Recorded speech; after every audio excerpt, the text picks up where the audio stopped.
this chapter deals with problem solving. Yes.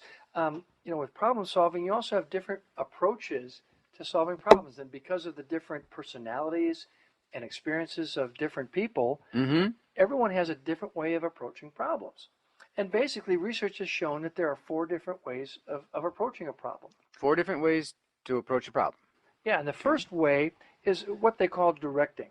Okay. And this is a person of action, a person that just wants to get past the problem and just wants to get to the solution, get it fixed, get it behind us so we can move on. Okay. Now, the second type is what they call a strategic type of person, and this is someone who's an analyst. They have to understand the problem, research it, and come up with a plan on how to fix it.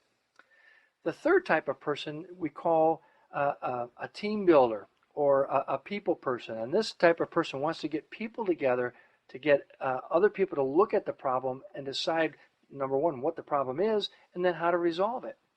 And then finally, the fourth type of person is what we call the operational, and this is a person that's usually skilled at being able just to go in there and fix the problem himself. So we have the directive, let's do it this way. The strategic has to analyze, let's figure out what the problem is so we can come up with a solution. The team is, let's get a bunch of people together to figure this problem out. The operational, just let me have my hands on it and fix it. Okay, give me an example of how this might play forth. How about the outreach center is going to be meeting, but the toilet in the next to the room where the gathering is broken? That's a great example because you've got a toilet, you've got a group of people coming in, and the toilet doesn't work. Okay. So you have to decide, this is a problem. And so what do we do? Now, there's how these 4 approaches come out. Okay. The action-oriented person would probably say, well, let's just use the bathroom down the hall. Or let's just call the plumber and get him in here right away, if we can. That would be his approach, because he's going to get action. He just wants to get past the problem. Get past the problem, get it fixed. Okay. Okay. Now, the analytical type of person, the strategic person, says, well, let me go in there and take a look at it, fiddle around with it, try to understand what the problem is, and then come up with a plan on how we're going to fix this. Okay. But that may take time. So that's a factor. Okay. And the third type of person, the team builder or the people person, says, well, let's get everybody in the office together. Let's all go to the bathroom. Let's look at the problem and see if anybody's encountered this before and come to a consensus about what we're going to do about this. Okay. And then the fourth type of person is perhaps there's somebody in your office who has a plumbing background. And he says, listen, I'll just go in there and fix it because I know what to do. Okay. So that's how these 4 personalities and problem-solving techniques or approaches come to play in a situation like that. Now, for you, what you have to decide is which of these is the best one to employ. So it always depends on the situation. You got a group of people coming in. You got 10 minutes. So you have to ask yourself, do I have time to plan? Is my best choice sending the guy in there that knows how to fix the problem, the operational person? Do we have time to get everybody in the office together to go take a look at this to see if we really have a problem?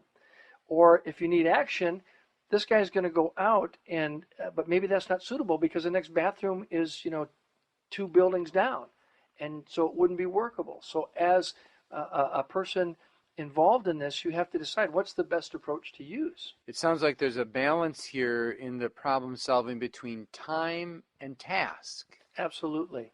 And also, the people you have at your disposal, because maybe that day you don't have the technical guy, operational type of person that can fix the problem. So now what's your next best choice? Maybe you're the person, maybe you have that ability and you can fix it yourself. But maybe there's someone else in the office. Do you know who might have some technical abilities? Maybe there's somebody who's a good analyst and nobody else knows the problem, but they could probably go in there and come up with a solution. So there's really no wrong or right answer. Yeah. It's not like it's so cut and dried, so it will always depend upon the circumstances and the situation, but just recognize that people approach problem solving in different ways. And if you know that, then you know which person or which approach might be the best to use in that given situation. Thank you, Barry. That's fascinating to hear different ways to solve problems. And it sounds like there's none really absolute way that is correct, but based, as you had noted, on the situation. I would like to challenge you, the listener of this, to take a problem, whether it's hypothetical or actual, and see how you would approach it each time. So, should you take action? Should you analyze? Should you involve people? Or should you just do it? And see if you can yourself try different approaches and see how each one works under each settings when it's not so dire and not so desperate, but that you can get comfortable with the different approaches of problem solving.